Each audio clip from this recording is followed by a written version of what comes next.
In the old town green of Windsor, Connecticut stands a bronze statue, turned green from oxidation.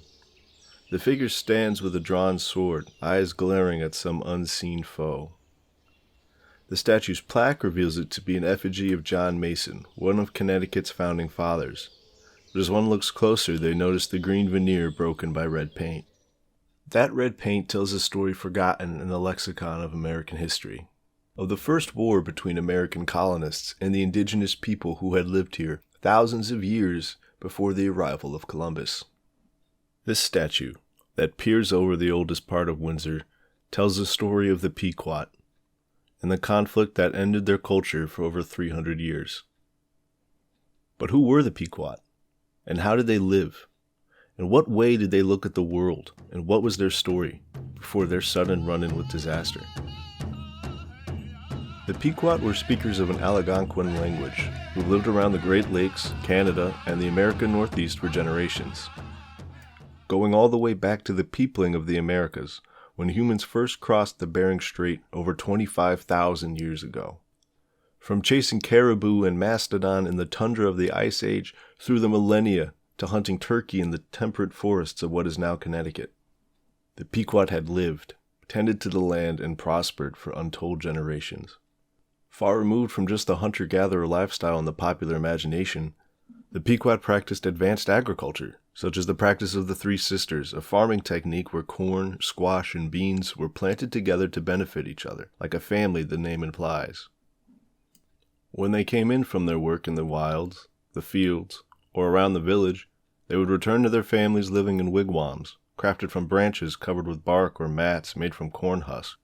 They were fashioned with a hearth, where the family would cook their meals and share stories of their days. They fished from the rivers and the coastal waters of the Atlantic with nets cast out from dugout canoes.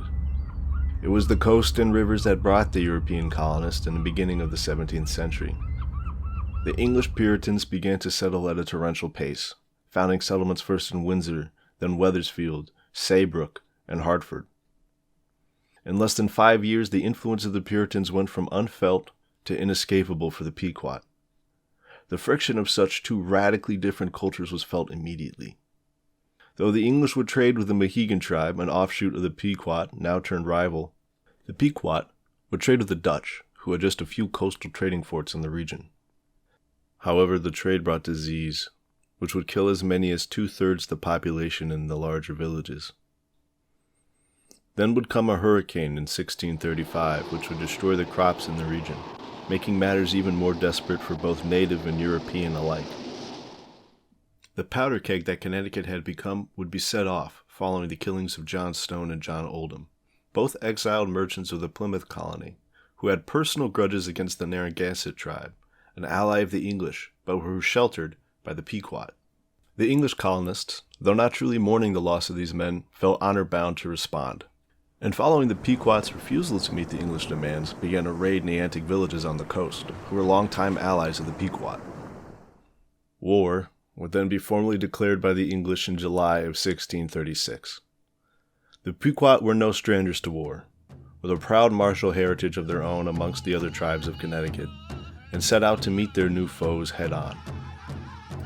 They put the fort at Saybrook to siege, killing any who would come out, while the raid on Wethersfield ended in the death of 8 English colonists.